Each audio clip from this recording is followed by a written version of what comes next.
За нөхдүүдээ нэг юм их анхаарал байна. Одоо нийслэлийн иргэдийн хурлын чиг үүрэг юу юм бэ?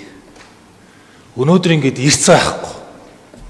Өнөөдөр Улаанбаатар хотын сая 800 мянган иргэдийг бид нар төлөөлж байгаа.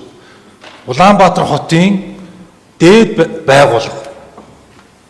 Гэтэл ингэж засаг дарга нар нэрөөсөө байдаг. Улаанбаатар хотын иргэдийн амьдралд шууд нөлөөлөх маш олон асуудлуудыг хилцэж идэг. Ирж байгаа нэг ч хүн байна. Одоо өөр онцгойлон хэлье. Баянгол дүүргээс сонгогдсон Баянгол дүүргийн засаг дарга нэг л удаа хуралд ирсэн. Байхгүй.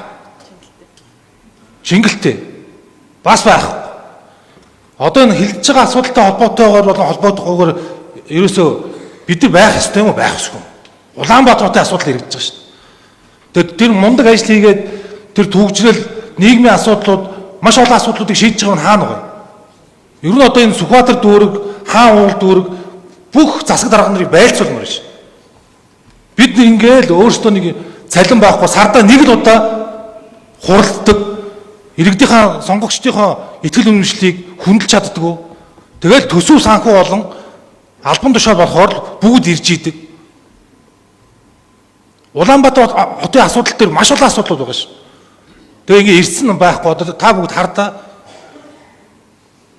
Бид тэгвэл яах гэж ирсэн? Яах гэж сонгогдсон? Ажиллаа хийж чадахгүй, сард нэг л удаа болдог ажил дээр цагийн хуваарлалтаа төлөвлөж чадахгүй байгаа хүн яаж иргэдийн асуудлыг шийдэх вэ?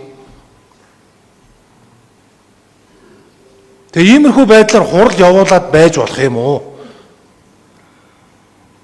Тэгээ энэ эрсцийн мэдээллийг ер нь нээлттэй болох хэрэгтэй байна хурлын дарга. Ер нь одоо 6 дахь хуралдаан дээр хин хэдэн удаа ирсэн эрсцийг нээлттэй бүр ингээд иргэдийн хяналтанд оруулахыг ийм саналтай шүү.